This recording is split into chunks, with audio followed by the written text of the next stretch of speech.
পরিবারের মানুষের মুখের হাসি, পরিবারের মানুষদের জন্য কিছু করার মাঝে যে আনন্দটা, সেটা আর কোথাও পাওয়া যায় না। 10টা বছর পার হয়ে গেছে আমাদের মাঝে আর আমাদের বাবা নেই, কিন্তু বাবার হাতের সেই পুরাতন জিনিসগুলো আজও আমাদেরকে তারই স্মৃতি মনে করে দেয়। পুরাতন সব কিছু দেখলেই বাবাকে অনেক মিস করি, যদিও বাবার কথা আমার সব সময় মনে হয়। এই যে ঘর, ওয়াশরুম, সব কিছুর মধ্যে আমাদের অনেক অনেক স্মৃতি জড়িয়ে আছে। আছে অনেক হাসি কান্না, আছে অনেকগুলো ভালোবাসার মানুষের বহিঃপ্রকাশ। আমি মনে হয় পুরাতনকে একটু বেশি আঁকড়ে ধরি। পুরাতন কিছুর মায়া কোনোভাবে ছাড়তে পারি না। আর তাই পুরাতনকে যেন সব সময় মনে রাখতে পারি, তাই পুরাতনের মতো নতুন করে আবারও কাজটা শুরু করে দিলাম।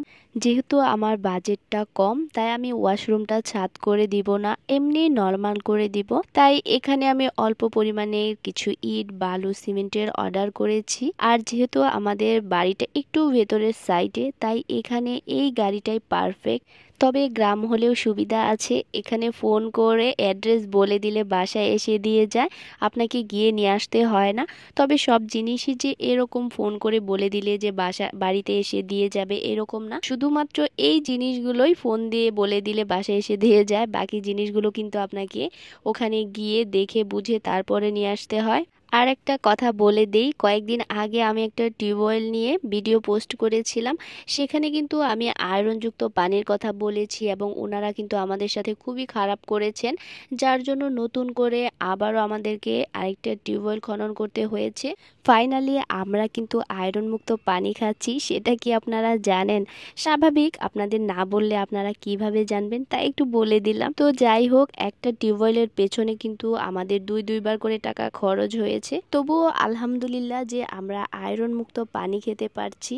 আমাদের এরকম ওয়াশরুম দেখে অনেকেই বলতেছেন যে এরকম করে দিচ্ছেন কেন, সে তো মোটামুটি অনেকটাই খরচ হয়ে যাচ্ছে, তাহলে সাত করে দেন। আবার বলতেছেন টিনের ঘরের সাথে এরকম কেমন বেমানান। আবার কেউ কেউ বলতেছেন মাঝখানে এরকম ওয়াল করা। সব মিলিয়ে মানুষের কত রকমের কথা। আচ্ছা, আমি যদি আপনাদের মতো করে দেই, তাহলে আপনার আর আমার মধ্যে তফাৎটা কি থাকলো? আপনার পছন্দের সাথে যদি আমার পছন্দের, আমার রুচিগুলো মিলে যায়, তাহলে তো আর হলো না।